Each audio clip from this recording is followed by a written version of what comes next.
Hi, I'm Andrea from St. Mark's Hospital. Welcome to our Healthy Conversations today. Our topic will be on healthy grocery shopping. We have Josie speaking to us today. I will let her introduce herself. Sadie will be putting the link to sign in for points if you're with Salt Lake County in the chat, so watch for that. And I'm just going to let Josie take it from here. Thank you, Josie.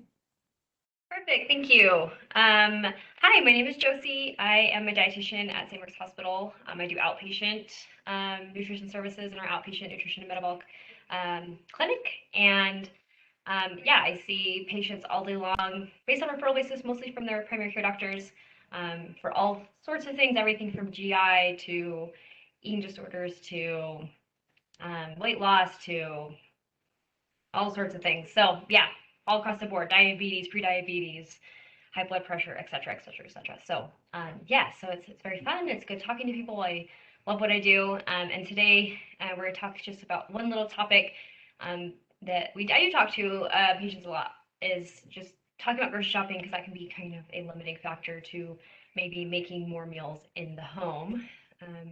Is actually having food in the home to make that food. So we're going to talk a little bit about healthy grocery shopping, and we'll get right into it, I guess. I can figure out napkin. There we go. Okay, perfect. So just kind of an overview we're talking about today. We're going to talk a little bit about meal planning. Just a little snippet. This isn't, meal planning could be its own presentation in itself. So this is just going to be a little snippet of that. We're going to talk some 4 quick tips for grocery shopping success. We're going to do a little bit of a store tour, just kind of when we say like, what is a good way to walk around a grocery store to make the most of your time, avoid maybe impulse buys. We'll talk about that.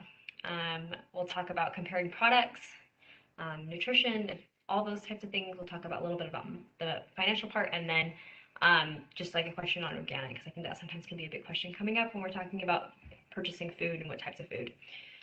Okay, so meal planning.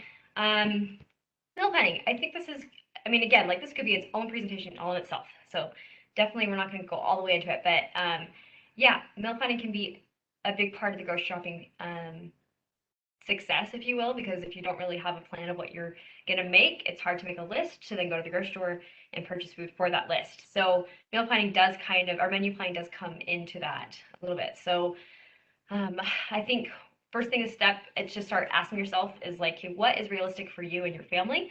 And does like planning 7 days of meals in advance work for you? Does that seem too much? Especially if you're maybe new to meal planning or menu planning, maybe it feels a little overwhelming to do 7 days at once. And so sometimes I'll encourage patients just to start at like even 1 day a week, but maybe even around 3. That can be a good even, or I guess odd, but can be a good round number to start with, which allows a little bit more flexibility. Isn't super overwhelming, but it helps you just kind of get into the game of meal and menu planning. Yeah, so doing maybe 3 days of work in advance can work better.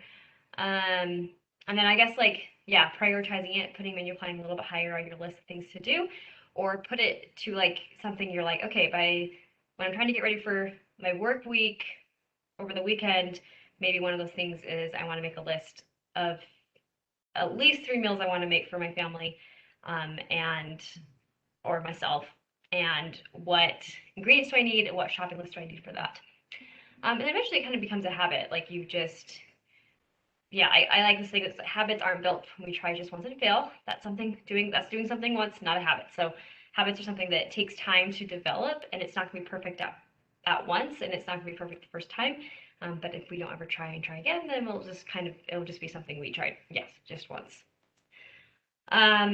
Yeah, so things to consider when we're menu planning, like I just put some questions out here, but like how many days do you have time to make a more involved meal? I think this is a big one. Like, what is your time schedule like? I understand that time is like very limiting for a lot of people. It can be one of the biggest limiting factors for meal planning. But how much time do I have to make involved meals?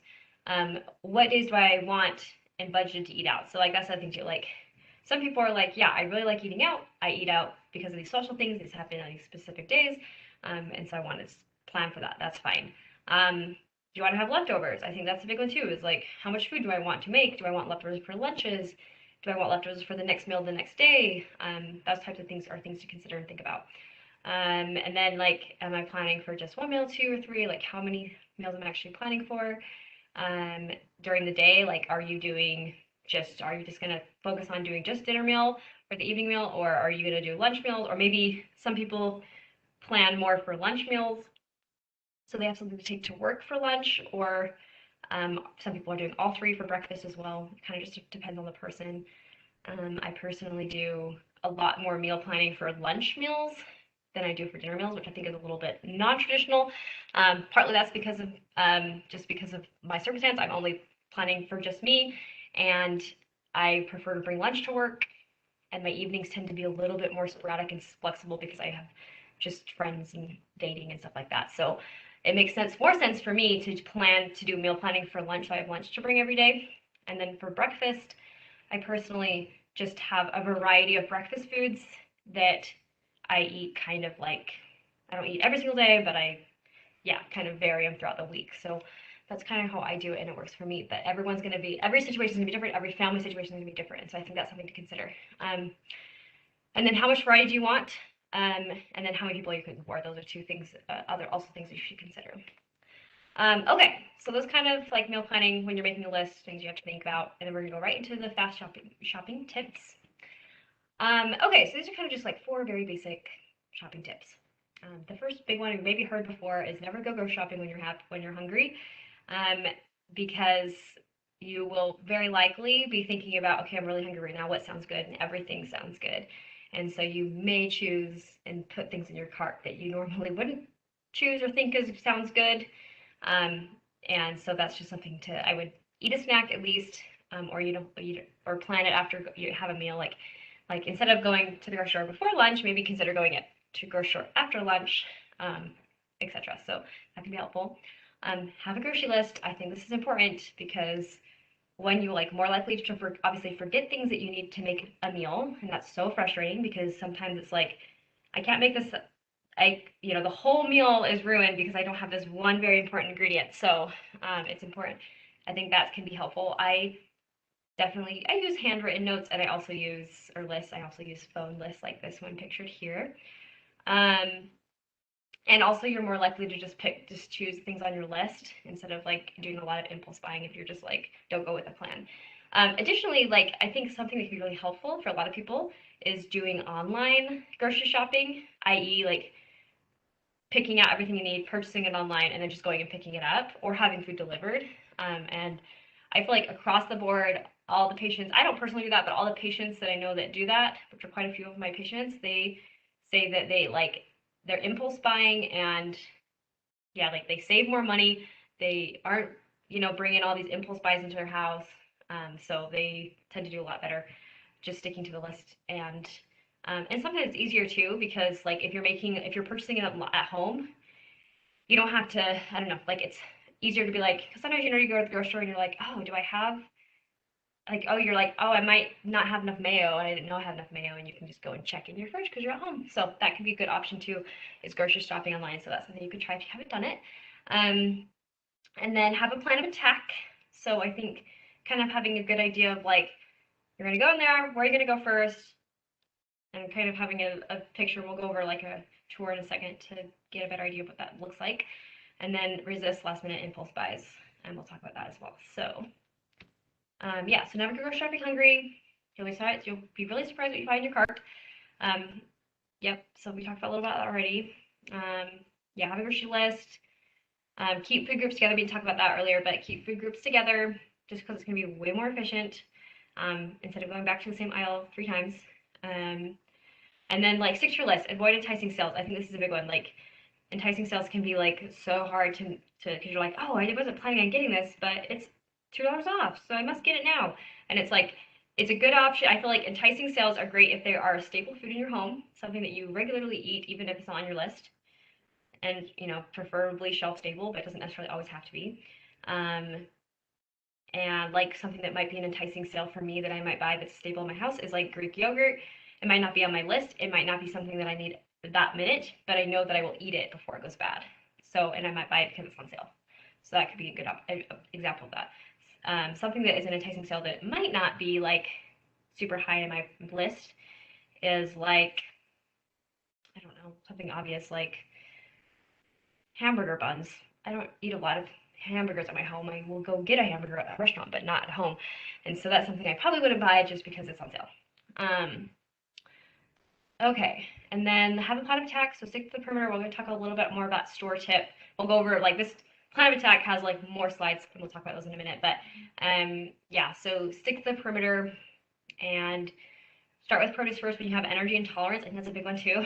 Is yeah, sometimes picking up produce is a little bit more takes more effort just because you have to like look at it. Maybe you have to feel for ripeness. All those things they just might be easier that it might be easier and better to do it first, get it done with. And then have a plan for your children if they're coming. A lot of your stores have like those free produce, so you can keep them occupied with a little snack like a banana or an apple or something. That could be a good option. Get them involved. Sometimes that can be helpful is if they're old enough to be involved, meaning like have them choose the apples, for instance, versus just, yeah, because kids can, I'm sure if you know if you have kids, can be challenging in grocery stores.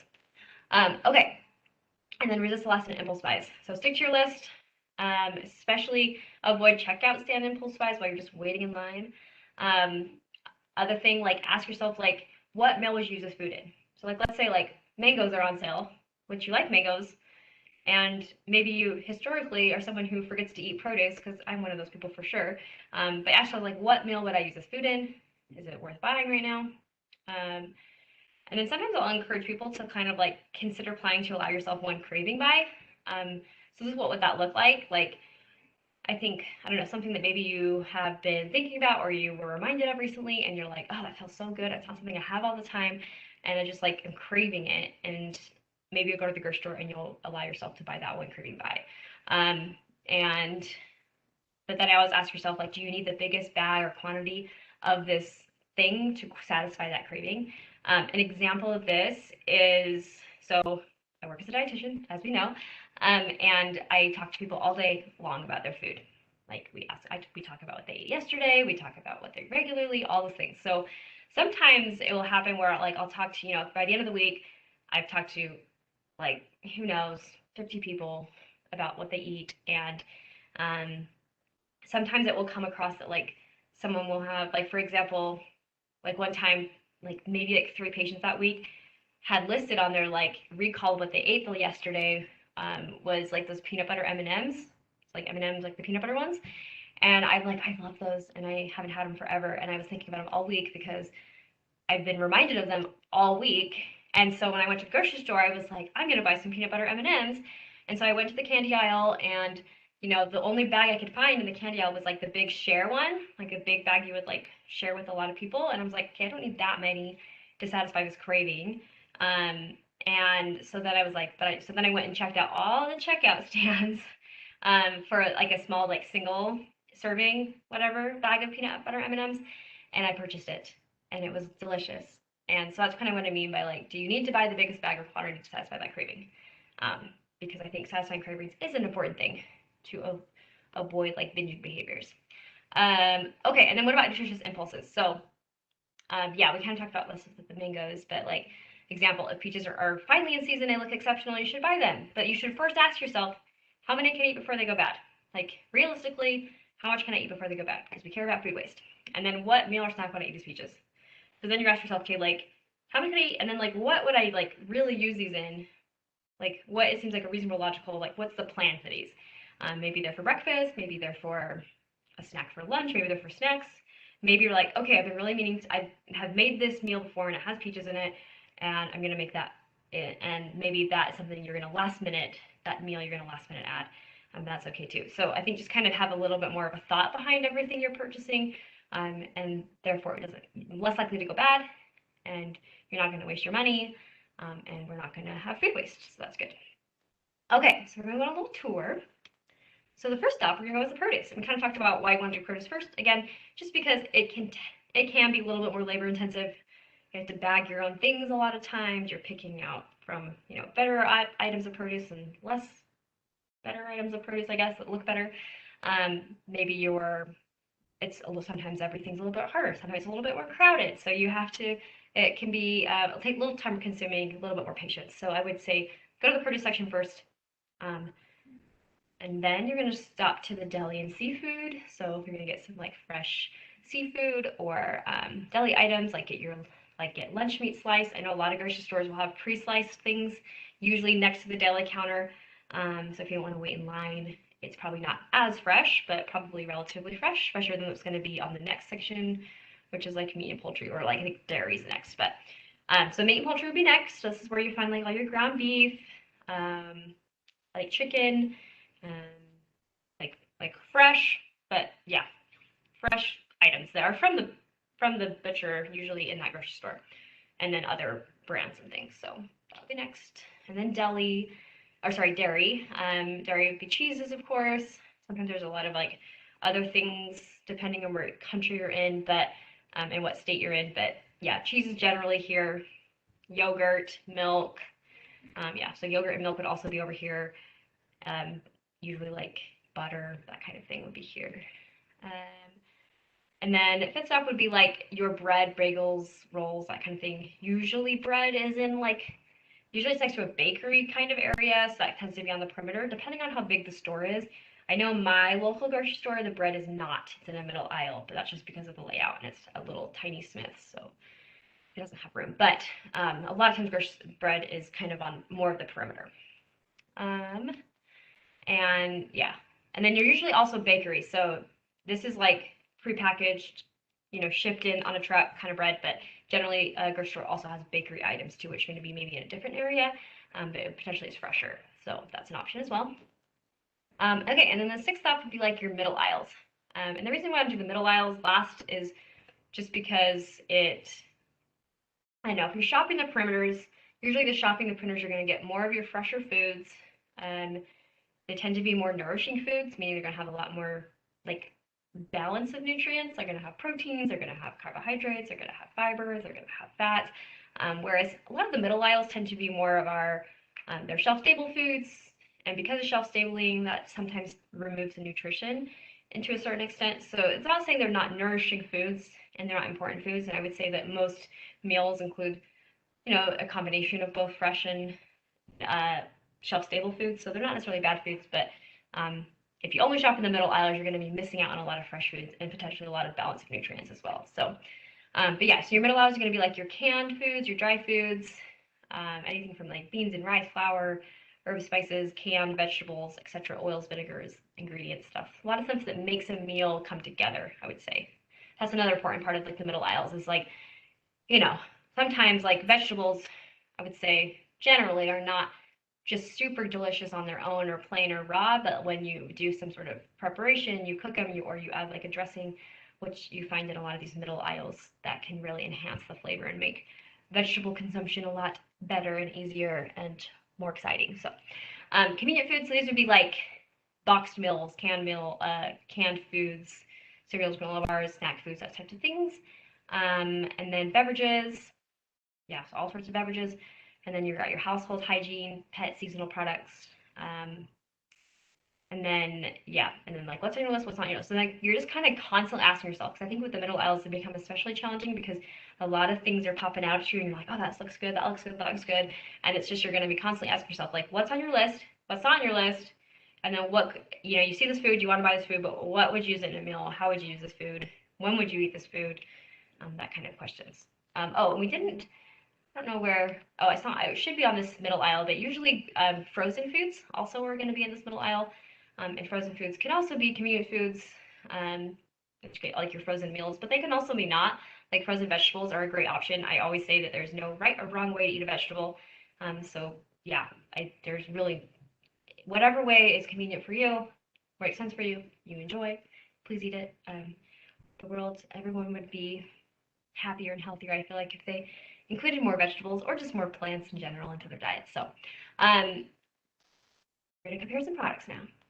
Okay, so choose whole grains. So I think that's kind of like this idea of like, you should be eating whole grains, like is kind of thrown everywhere. Probably your doctor has told you this. Everyone's kind of said this. It's kind of in the culture. But when we say like, when you're choosing a whole grain, what do we actually mean by that? So bread, you want to choose the bread that is labeled as whole grain. So wheat or enriched. So when we see those names on like a loaf of bread that says wheat or enriched, those are not necessarily the same as whole grain. they're kind of like a pseudo. They might have some whole grains in them, but they're not going to be like fully a whole grain or a whole wheat bread. When you're comparing two products, so let's say you have two different products in your hand and you're like, these both look good. I don't know which one's the better one. I would generally, you want to go for the one with the most fiber and the shortest ingredient list. So look at the fiber on the nutrition facts label. Generally, the ones with the more fiber are going to have they're going to be more whole grain, if you will. And that's kind of what we're aiming for with the whole grain anyway, is more fiber. And then also shortest ingredients list. This is going to be it's a fresher product. It's probably going to be easier to digest in a lot of ways too. So that could be two good ideas or two good things to look at when you're choosing bread. For pasta, if you're choosing a whole grain pasta, you want to choose a whole grain too. So generally the spinach or the vegetable flavored pastas are not the same thing as whole grain. I think sometimes people get those confused, like, oh, it's a spinach pasta, so therefore it's the same. Not always. Generally, it's an enriched pasta with spinach mixed into it, which doesn't make it a bad thing. It actually, has some probably great high in vitamin K, which is important, but it's not going to have the same amount of fiber, I should say, as like a whole grain or a whole wheat pasta. Rice, when we're choosing whole grain rice, we want to choose brown rice varieties. Wild rice isn't always the same thing as brown rice, though I think wild rice is a whole grain. It's just a little bit different of a whole grain. But as a meal planning note, I always make a note of this, that brown rice takes twice as long to cook. So if you were like trying to plan meals and you're like have limited time, just know that brown rice takes longer to cook. However, there's a lot of like minute or quicker rices in brown rice as well. So that could be something if you don't have 45 minutes for your brown rice to cook as you make dinner, then maybe opt for like the parboiled brown rice, so like the quick rice or minute rice that's brown. So that could be a good option there. And then for crackers, you want to choose whole grain or multi-grain cracker. And usually those ones, I would say generally, well, there's some exceptions. Like I think like a Triscuit and probably like maybe a Wheat Thin tend to be like mostly whole grain with very limited amounts of like enriched flour, white flour in it. But there are other options as well. So especially if you go and shop in the crackers and like where like the I don't know, like the gluten-free, those are kind of like the nutrition aisle, if you will. I'm not saying they're more nutritious than anything else, but that sometimes they have more varieties of like whole grain options that are not found in the traditional cracker aisle. Okay. So yeah, here's an example of, so like what if there isn't a whole grain option? So that's kind of like you're looking at these two, you're looking at tortillas and you see the flour tortilla and you see the multi-grain tortilla, and none of them say whole wheat. So what do you do? And so you want to go for the next most nutritious multi-grain or wheat. So you're right. So it kind of like the hierarchy is whole wheat or whole grain, and then multi-grain, and then or wheat, and then white or just regular, traditional, original, whatever. This multi-grain probably has some white flour in it, but also definitely has some whole grains in it as well. So that's why it's a little bit higher in the hierarchy, if you will, for whole grains for this product. But you could also look at the label. So that's another thing too, is always just look at the label. And again, we're looking for something with more protein, or a little more fiber specifically for whole grains, but also probably have a little bit more protein as well. Because whole grains also include more protein and fiber. Okay, so when we're choosing fats, we want to aim for more unsaturated fats. So there's kind of different types of unsaturated fats. We have our polyunsaturated fats. These are like sapphire oil, soybean oil, corn, sunflower oil. Those are polyunsaturated.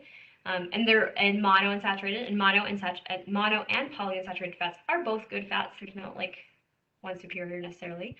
And then for monounsaturated fats, like olive oil tends to be really high in monounsaturated. So is canola oil. And then like other forms of fats that are not found in oil necessarily are peanuts, almonds, hazelnuts, olives. Those tend to also be high in these monounsaturated fats, which are, again, an unsaturated fat. And then you got your omega-3 fatty acids, which is an unsaturated fat as well. So it's pretty unusual to see an animal product with a lot of unsaturated fats. Typically, animal products have a lot of saturated fats. But the exception is fish and like seafood products. So fish, shrimp, etc., all other kind of seafood, those are going to be high in these omega-3s. And that's why, like, when you take a fish oil supplement, fish oil has a lot of omega-3 fatty acids in it. So that's essentially what you're taking is a fish oil or an omega-3 supplement. But also canola oil has omega-3s, soy oil, walnuts, ground flax seeds, soy nuts, walnuts. The reason I say ground flax seeds because your body won't break down if you eat it's like a whole flax seed your body doesn't break down a whole flax seed. You have to crush it up before you eat it, or you won't get the nutrition from it, which is frustrating. Okay, so this is kind of an example of like comparing products. So you're choosing fats and you have peanut butter, you're looking at peanut butter. And sometimes like you have this option where it says reduced fat Jif. And like which one should you choose? Should you choose the regular one or the reduced fat one? And we always like to just say that sometimes like less reduced fat or fat free doesn't always mean better. Read the label. A lot of times fat is often replaced with sugar. And doesn't always mean fewer calories. So yeah, look at the label here. I'm trying to think. Yeah, so they have the same amount. I think that's what they're trying to show is that they have the same amount of calories. So they're both 190 calories. But yeah, the fat calories are a little bit less in this Jif one, but that means those calories are being made up by something else. So that's why they're just kind of like showing that. But yeah, generally low-fat stuff is usually replaced with sugar, so it's not necessarily like a option maybe you want to choose.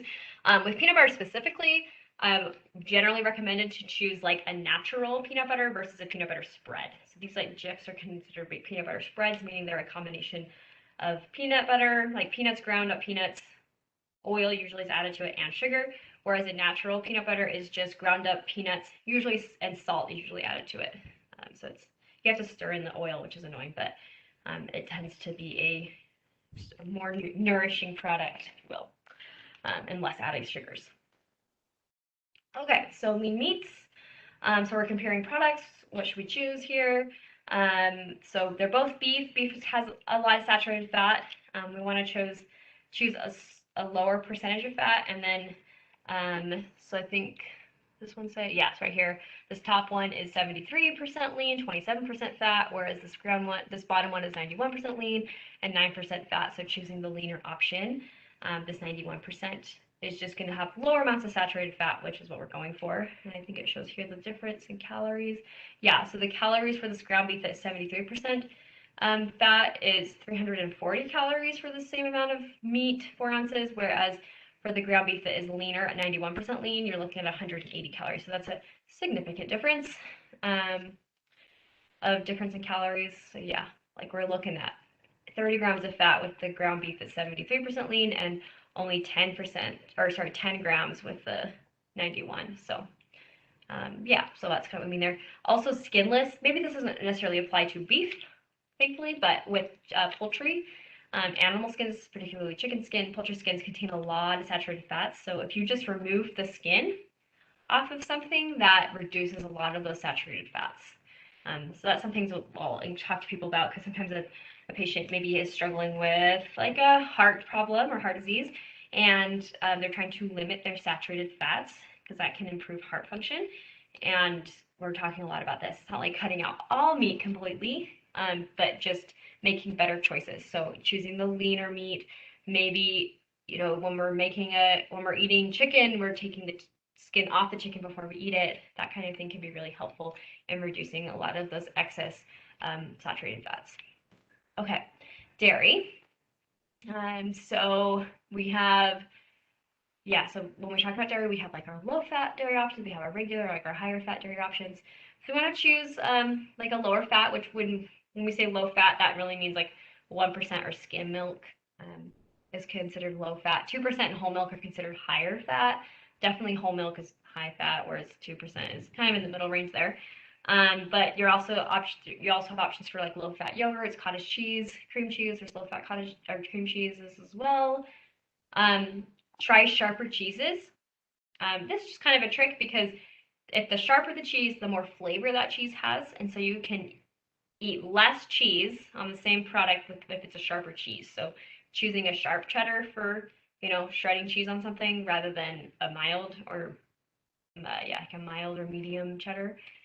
Can make it last longer with fewer calories or fewer yeah, quantity of cheese.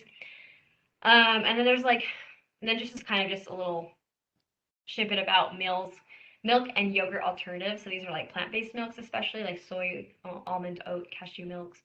Yeah, these are great options for people with lactose intolerance or just like the taste. For sure, they can be really helpful. I always put a note that is lactose-free milk. It's called Lactaid usually, or there's a lot of, even like I think Kroger has a lactose-free store-brand milk option. So there's definitely that available that a lot of people can tolerate really good. But these other plant-based options are also really great options for that same reason. I always like to put a note that like generally all of these plant-based milks are going to be less protein than cow's milk, with the exception of soy milk and yogurt. I think a lot of people assume that almond milk is really high protein because it's an almond, but the truth is almond milk is actually pretty low protein. Almond milk specifically is low protein because a lot of that protein doesn't make it into the milk, so it's not actually a high protein beverage. So if you're looking for plant-based, soy milk is going to be the best option, particularly if you are feeding children. You want to, instead of giving them almond milk because they're trying to grow, soy milk is going to be the better option for a plant-based milk. Oat milk actually is higher protein than almond milk as well. So I know that's kind of surprising to people, but almond milk is really not that high in protein. So oat milk is going to be a better option even before almond, but soy is the gold standard comparison to cow's milk. Okay, so this is another piece that I think is helpful when we're choosing products is a portion, like you're buying a convenience factor of portion control. So these are some examples, like these little hummus cups, like 100-calorie like little packages of Cheez-Its, the peanut butter that's in a little to-go container, little packages of trail mix. And then I always like, you just kind of ask yourself, like, is the convenience cost worth it for you? And then like alternatively, you could buy in bulk and then pre-portion yourself into your own container. So this just kind of depends on how you want to do it. But this can be really helpful for a lot of people, just because it's, especially if you struggle maybe with portion control, or maybe part of the problem is like, maybe you like hummus, but you just like don't eat it that much because it just sits in your fridge and goes bad, but you would probably take it to work for lunch or as a snack if it was easy and accessible to take. And so that can be like sometimes just like the time and convenience or lack of convenience can be a limiting factor for maybe making better choices. So these can be great options to kind of like help you make that better choice. Same with like these trail mix, like maybe you're like, I typically just go for a bag of chips because it's fast and easy, but you know, you can get like a lot of different trail mix options that are in single serve bags that can be just as easy and fast as grabbing a bag of chips. Or like the peanut butter, maybe you're like, yeah, I really like peanut butter and like apples, for instance, as a snack, and I may be more likely to eat that if it was convenient to. So these could be a good option to help you do that. Or maybe you're just like, I have a hard time. When I open a bag of something like a box of crackers, I just eat the whole thing. These little Cheez-It bags can be helpful for that. Other pre-portioned stuff, more for control, like buying juice boxes can be helpful, or like instead of buying a whole like half-gallon or whatever carton of apple juice or a whole jug of apple juice, buying little cans of it, just because you're more likely to just more better portion control helps moderate food a little bit easier and better, and also doesn't go bad, which is nice. And you can take it places. Okay, so the next thing is we're going to talk a little bit about money and the finances of it all, and like how to save money while shopping. So yeah, I think the big first step, and this kind of takes more planning, but like looking at what's on sale to guide your meal planning. So I know that like Smith's does, and probably maybe Walmart does too, but they'll send out, I know Smith's does for sure, like they'll send out the flyers in the mail and you get them as like junk mail, but you can like look what's on sale that week. They're not necessarily coupons, they're just saying like, yeah, watermelon's on sale this week, so maybe you're thinking, oh, I'm gonna buy watermelon this week and eat it for one of my meals or whatever. So that is one of the tactics you can go for. Or maybe you'll notice that like they're having a case lot sale or something, or some sort of canned products on sale, or maybe chicken's on sale this week, that kind of thing. That can maybe help you guide your meal planning, your menu planning. Use coupons for items that you're planning on buying already. I think that's an important part. Like, you can kind of do it both approaches. Like, you can be like, okay, I have a coupon for this, so maybe I'm gonna plan a meal around that coupon. Or it's like you plan your meal and then you look at all your coupons and you like notice you have a coupon for something you're already gonna buy. Perfect.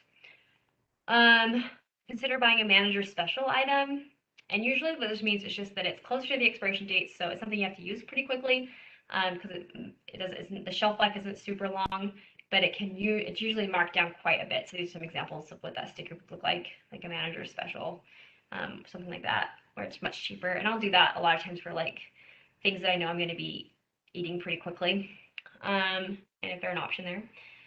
Let's see, and then, oh yeah, so choosing store brand instead of the name brand, usually about 30% less expensive. So that's pretty significant, honestly. And so some things you might feel really great purchasing the store brand, and some things you're just like, nope, the name brand is the thing I buy, and I will not buy anything else that's different from that.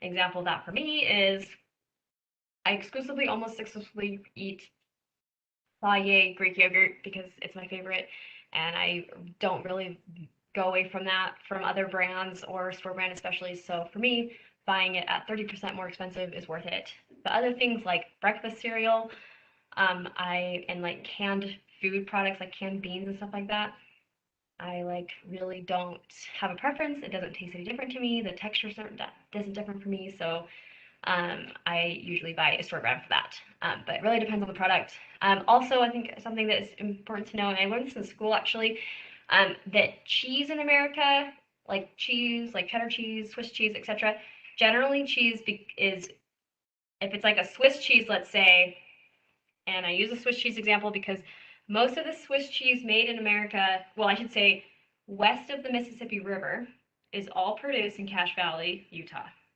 almost exclusively. And so even if it has a different brand name, so even if it's like a Tillamook Swiss cheese, that Swiss cheese very, very likely was made in the same facility, the same process, the same milk, the same everything as a Kroger Swiss cheese. And so I generally always buy store brand, or I always buy store brand cheese because it all comes from the same place.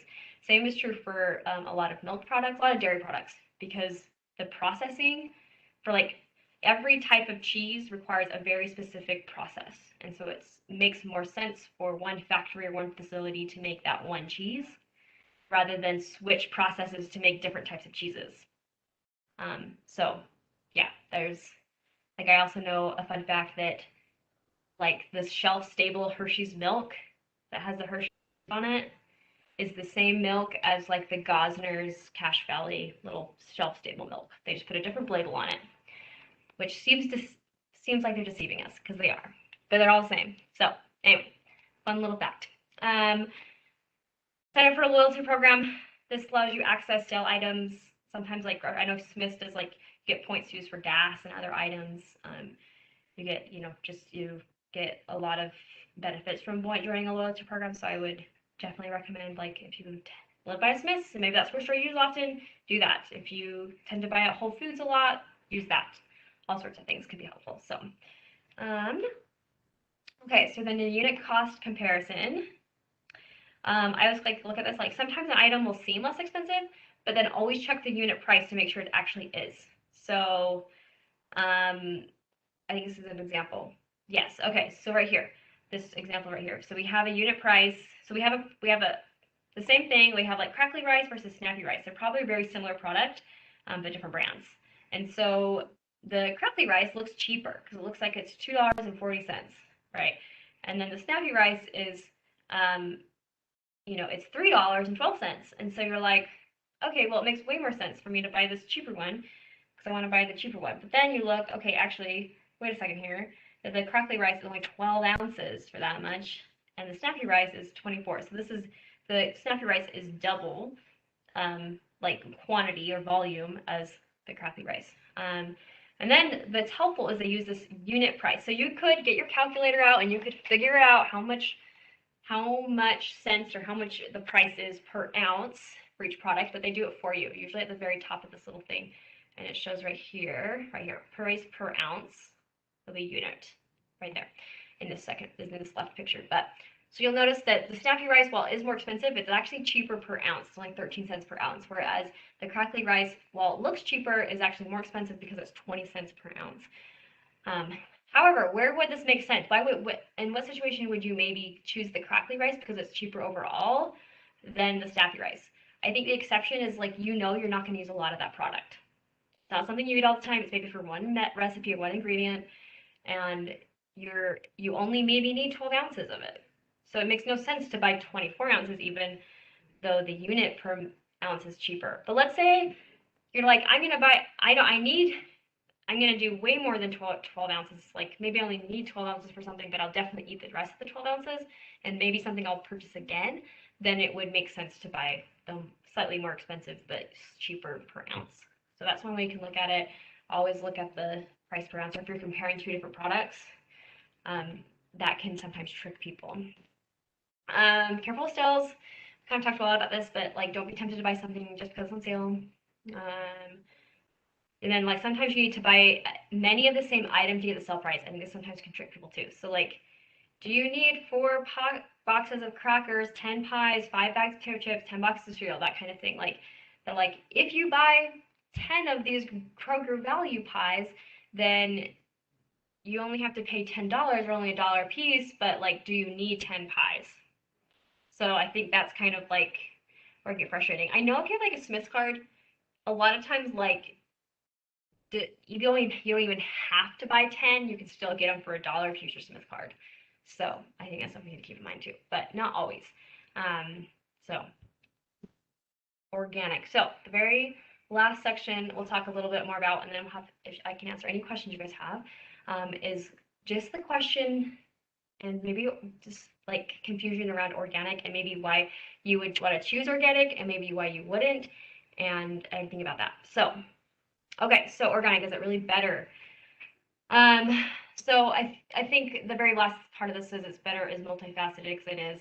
But let's go over what organic means first off. So like, organic means that it's that food has come from an inspected farm by a federal agent. It has no genetically modified organisms, so a GMO, or irrigated foods. It has no synthetic pesticides or fertilizers, and animal products grown without growth hormones, antibodies. Sorry. So if it's like a produce item, they're not using any GMOs to produce that food. They're not using any pesticides. And then for animal foods, they're grown without any growth hormones or antibodies, and also the animal is eating food without those in them as well. So that would be kind of what we mean by organic. And then there's like, better is very multifaceted. So that means that like, it's not, the reason why it's controversial is because there's kind of people that see two different perspectives of this. And I think first off, there like is no scientific evidence so far that says any nutritional or health benefit for eating organic. So that's saying that like, of course, science changes all the time, which is a very cool part about science, but like, sometimes it just takes a long time to see any like definitive answer for that. And so as of right now, what we know, there isn't any, like, there's not really a lot of nutrition or health benefit to eating organic right now. Like when they look at like an apple that is conventionally produced, so conventional meaning it's not organic, and then an organic apple, they look at the nutritional component of it, they are identical nutritionally. So you're not getting any more like vitamins and minerals from an organic produce item. Health benefit, I think this one is it can be very controversial because everyone feels differently. Some people feel better when they organic and some people don't. So it really depends on the person, and I think that's definitely goes into the like health and autonomy area, and I always encourage people to eat what makes them feel best. But also with the understanding that what makes you feel best doesn't necessarily make someone else feel best. And there's a lot of other reasons why maybe eating organic is not possible for a lot of people, including socioeconomic status or just access to those types of foods. So environmental reasons are definitely environmental reasons for and against organic foods, but also like supporting local organic farmers, but also you could be supporting local conventional farmers as well. And there's gastronomical experiences related to organic foods as well. So, and this gastronomical means like it's like the study of food culture. And so there is definitely a culture around organic produce and organic farming in communities, and so supporting that is supporting those. Get another slide. Okay, so when to buy organic. So this is kind of what people say when they're looking at like the amount of pesticide per unit, I guess, for certain foods. There's like foods that have a lot more pesticides versus foods that tend to have a lot less when we're shopping. When you're choosing between doing organic or when should I shop conventional. So for Dirty Dozen, this means that peaches, apples, bell pepper, celery, nectarines, strawberries, cherries, kale, lettuce, grapes, carrots, and pears.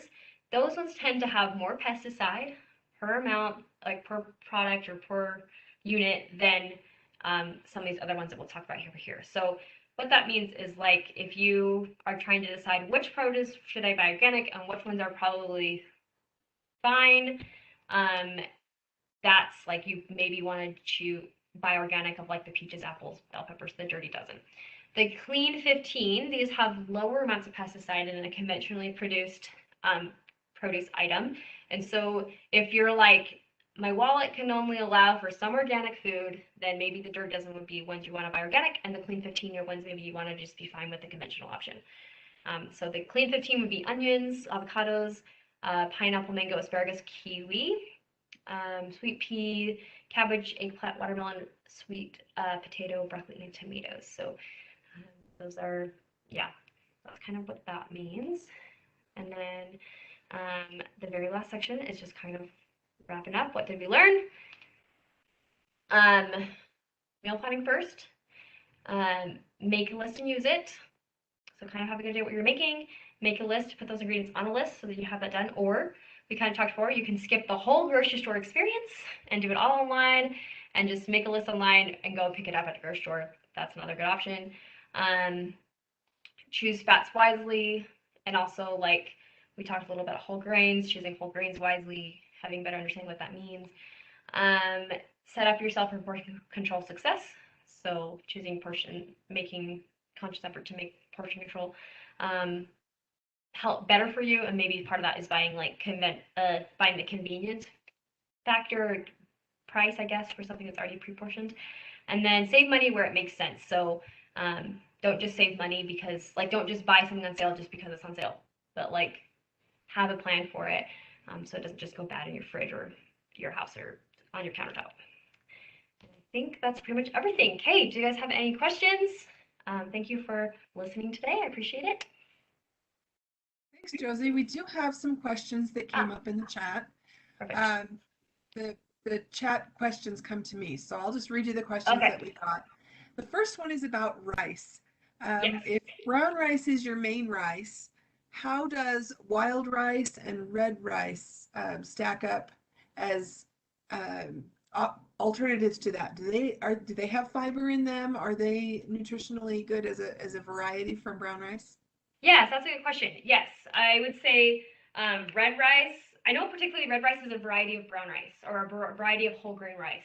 So red rice, and I know that can be particularly true for like a lot of ethnic cooking. I know some ethnic cooking requires red rice. So yes, those are great. Wild rice depends. So you know how some there's like the wild rice blends, and then there's just wild rice. The wild rice blends tend to be a combination of some whole grain rice varieties and some non-whole grain rice varieties. And so that's going to be like a lower fiber option, but definitely the red, brown, all varieties of red rice and brown rice are going to be great options. And wild rice is a good option to add too. So like wild rice on its own is a whole grain. It is a whole product. So yes, the answer is yes, technically. Another question is, do shellfish like scallops, clams, mussels, and oysters have omega-3 the way that fish do? Yeah, good question. So the answer is yes. Generally, the fattier the fish, the more omega-3 is going to have in. So when we think of a fatty fish, a lot like darker pigmented fish are going to have more omega-3s in them. So like that's why like salmon tends to have a lot of omega-3 in it because salmon is pink. Like it has like a literal physical color that we can see versus like other fish that are maybe whiter in texture and color. They don't have that pigment, they don't have as much fat in them, so they're not considered a fattier fish. And you'll notice that like when you eat That's why salmon tends to be like really moist. It tends to hold its moisture a lot easier than like tilapia or halibut. If you ever had halibut, halibut's known for being kind of dry, and just because it doesn't have as much fat in it, holding a lot of moisture in. So, but yes, in seafood as well, like shellfish, you're going to have fat in them, and it's just going to be maybe less than maybe like a salmon, for instance, or like a rainbow, not a rainbow trout, but like a steelhead trout. I know are also dark in color. Good question. A couple people asked about avocados and the fats in avocados. Are Perfect. those good fats, or are those a better option for cooking? Either from the avocado itself, or is avocado oil a good option? Yes, yes, yes. Avocado is unsaturated fat, meaning it's not a saturated fat. It's a really good source of fat. I'm not 100% like right this moment off the top of my head can tell you the breakdown of like if it's a mono or a polyunsaturated fat, but it's definitely an unsaturated fat, meaning that it's not going to contribute to heart disease. Actually, there's evidence that suggests that unsaturated fats can actually improve or lower your risk of heart disease, I should say. So lower risk of heart disease or improve your like those metabolic markers like your high cholesterol that could contribute to heart disease. So yes, avocado and avocado oil is also a good option. A good rule of thumb to understanding if an oil or fat is a saturated or unsaturated, if it is solid at room temperature, that is a saturated fat. And if it is liquid at room temperature, that is an unsaturated fat. So avocados are complicated because they are obviously a solid food. However, that's because they have a lot of other ingredients like fiber and stuff in them that's holding it to be a solid food. But if you look at avocado oil on the shelf, it's a liquid. So that would be considered an unsaturated fat. Coconut is a saturated fat because it is solid at room temperature. So coconut oil is like one of the exceptional foods where most plant-based fats are unsaturated with the exception of coconut oil, which is a saturated fat. And there is, I would say, limited research on whether a bunch of coconut oil, using coconut oil and everything, can contribute to heart disease in the same way that like saturated fats found in like beef and chicken and pork and stuff like that. We had a question about goat's milk. Oh, They interesting. said it is a milk that doesn't give them an upset stomach, but it is very expensive. So could you talk about goat's milk? Oh, I don't know a ton about goat's milk, um, but yeah, it might have. If it doesn't give you an upset stomach, it probably has a lower level of lactose in it. So usually lactose is it's a you don't have it's a compound that your body isn't breaking down as well, and so finding a milk or dairy product that has less lactose can help improve digestion. So I'm not 100% actually at this top of my head at the moment to tell you what if it actually does have lower lactose, but it likely does if it's not giving you an upset stomach. So that's a good option. It is expensive, yes. Um, and so I think that's kind of where you might want to start experimenting with alternative milk products. So maybe trying like a Lactaid, which is a lactose-free cow's milk, and seeing how you feel there. And then maybe trying some of those plant-based milks like the soy milk, which is going to have comparable protein to cow's milk. And if that's still not working for you, then that's when you can start going for like maybe soy or oat milk and see how you feel there. Oh, also another thing about goat's milk that I know is you should never give goat's milk to an infant just because it can like give them botulism. So another note from my child nutrition days.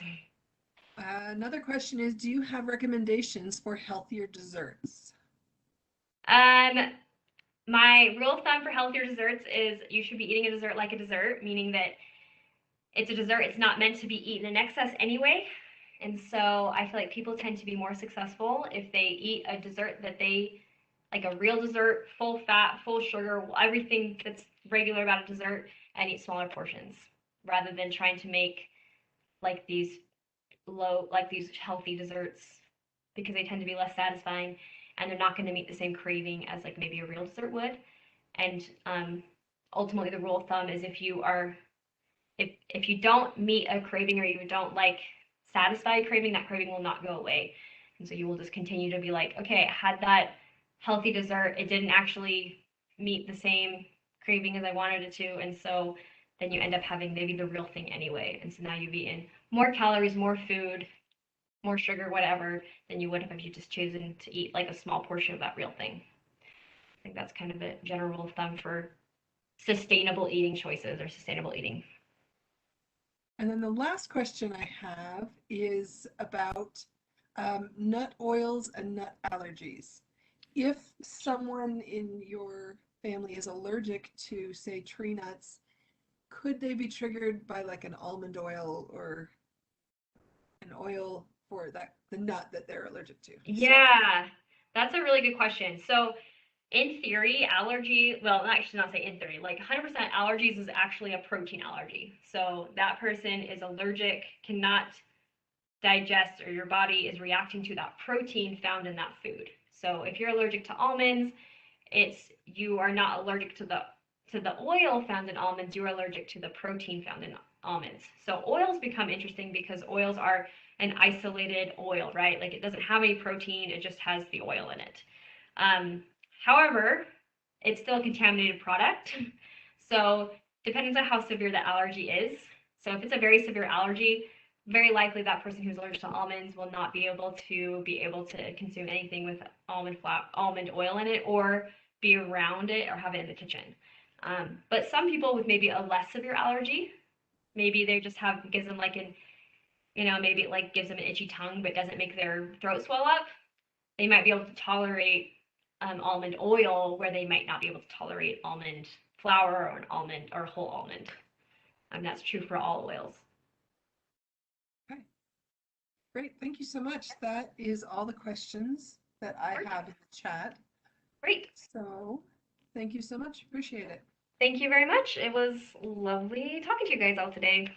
And yeah, if you guys have any questions, or I always just put a plug that we do see patients based off referral basis or just kind of walk in too. So if you ever need assistance with anything, please call, or you can visit our website as well. So, or you can send me an emails too. Great. Thank you so much, Josie. Thank you.